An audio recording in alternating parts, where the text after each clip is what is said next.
សុំសំឡេង100វ៉ាត់តិចមកបានបងបានចាំខ្ញុំចាក់ឲ្យបងស្ដាប់ថាសំឡេង100វ៉ាត់ល្អប៉ុណ្ណា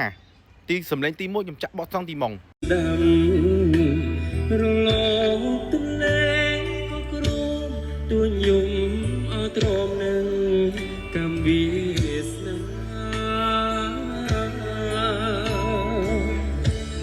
បាទសំឡេងទី1គឺសងទីម៉ងបុកងុំល្អមែនតើទូនៅកដាវាបងប្អូនសំឡេងមក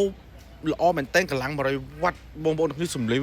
360អានេះតាម$100បងប្អូនគ្នាសំឡេងវិញគឺសិចដាច់អា$200ជាងអា$3ជាងក៏វាដាច់ដែរបងប្អូនគ្នាអានេះ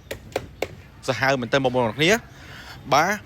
គឺគ្មានអ្វីដាក់ខ្ញុំត្រូវអួតទៀតទេគឺវាអស់អីទាំងអួតរាល់ថ្ងៃសំឡេងវាមិនសមនឹងតម្លៃបាទអញ្ចឹងខ្ញុំឲ្យបងប្អូនស្ដាប់សំឡេងទី2អកកដងសំរងនៅចាំ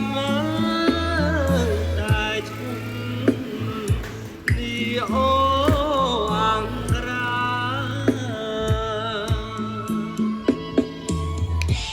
ក៏ស្រីបែកឬបងនៅយាមអូវ៉ាវបងប្អូនអរគ្នាសំឡេងអកកដងនៅខាងក្រៅគឺធ្វើបានល្អមែនតើបងប្អូនគ្នាឡើងសុបហ្មងដូចគេចាក់កូនធុងបាសអញ្ចឹងបងប្អូនគ្នាអំបញ្ញនិយាយបងប្អូនគ្នាឥឡូវចូលស្ដាប់សំឡេងទី3បាទបត់ញាក់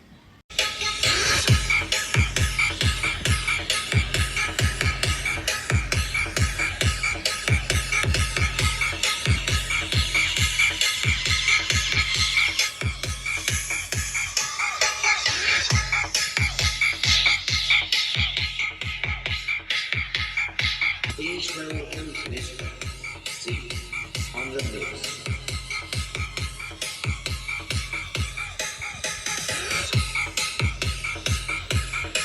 បាទសំឡេងទី3គឺល្អមែនតើបងប្អូនគ្នាសំឡេងញាក់បងប្អូនគ្នាគឺញាក់មែនបាទហុយមកបាក់និយាយអ្នកធ្លាប់ស្ដាប់អាហ្នឹងដឹងហើយបងប្អូនគ្នាអូយធ្វើបានល្អមែនតើញាក់គឺសឹងថាបើមកកប់គ្មានបែកសំឡេងសំបីតាមម៉ាន់ចង់កញ្ចក់បងប្អូនគ្នាសំឡេងដុតស្រួចមុតដូចមុតមកចូលចឹងបងប្អូនគ្នាចាក់ដកបេះដូងអ្នកស្ដាប់ថាបើស្ដាប់ហើយដឹងថាដែបបងប្អូនគ្នាបាទអញ្ចឹងចូលស្ដាប់សំឡេងទី3ស្ដាប់ធေါ်នឹងវាមានប្រយោជន៍អី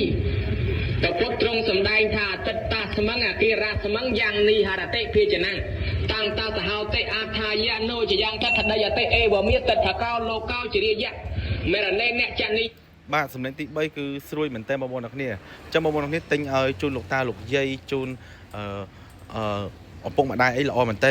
ដល់ការយកស្ដាប់ធေါ်មិនថាស្ដាប់ក្រៅផ្ទះក្នុងផ្ទះបងប្អូនគ្នាគឺអ៊ីហ្គុយវាគឺខ្ញុំតេស្តហើយគឺអ៊ីហ្គុយល្អមែនតើបាទឥឡូវខ្ញុំតេស្ត4សំឡេងហ្នឹងប៉ុណ្ណឹងសិនបានបងប្អូនគ្នាឲ្យចង់ដឹង